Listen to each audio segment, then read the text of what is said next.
జున్ను బాగానే ఉందా నీకు ఇప్పుడు? జున్ను పట్టుకోవాలి పట్టుకోవాలి.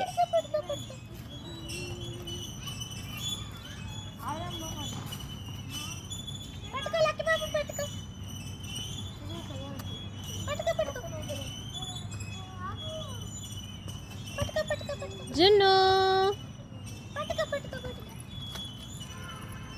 జున్ను గట్టిగా పట్టుకోవాలి.